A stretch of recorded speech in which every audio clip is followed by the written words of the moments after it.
So I decided to do this video because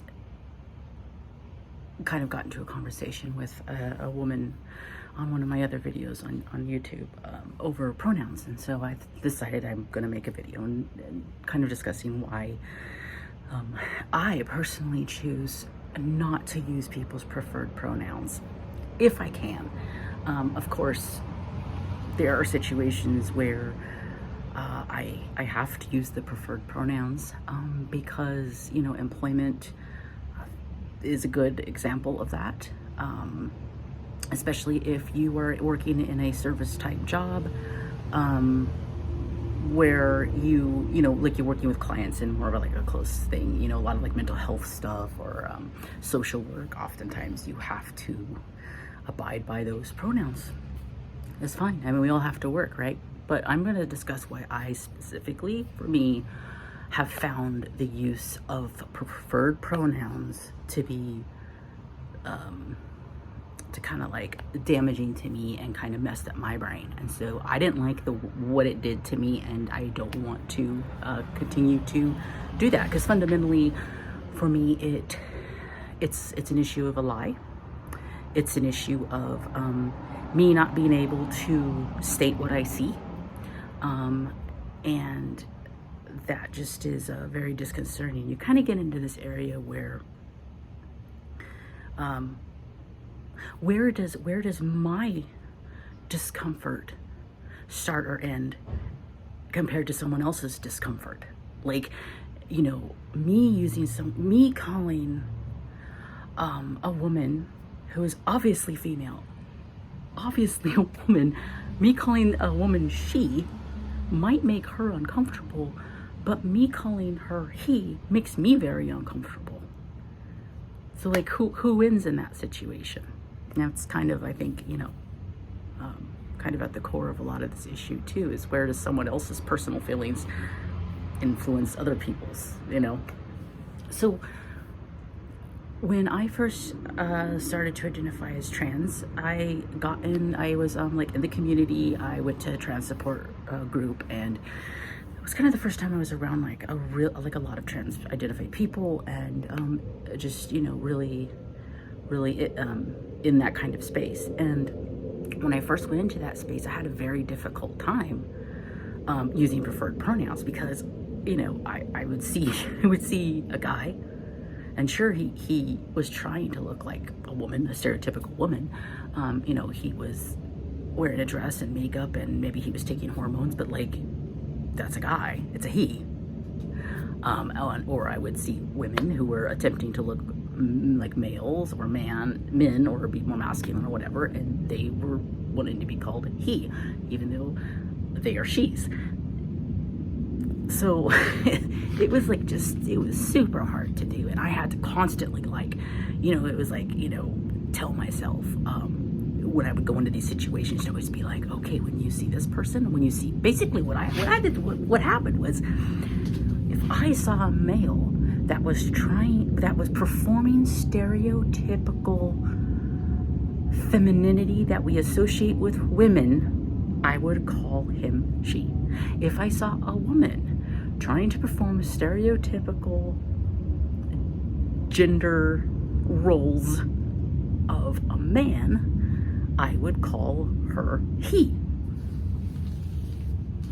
Okay, well, fast forward 4 or 5 years, I did the whole trans thing. I took testosterone, and I had top surgery and all that business, and ended up, you know, coming to the conclusion that transition was not helpful for me. It was actually pretty detrimental for me, and I detransitioned, and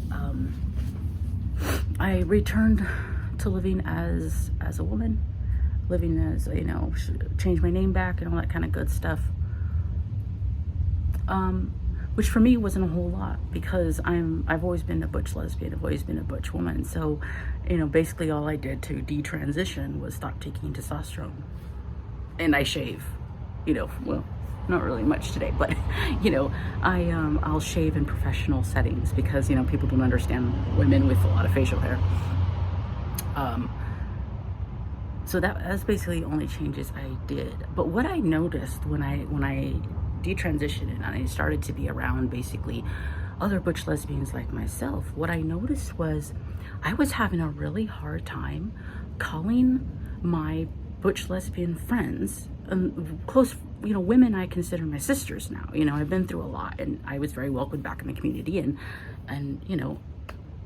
it was very important that, to me especially, that butch women were allowed to be women and are proud to be women, right?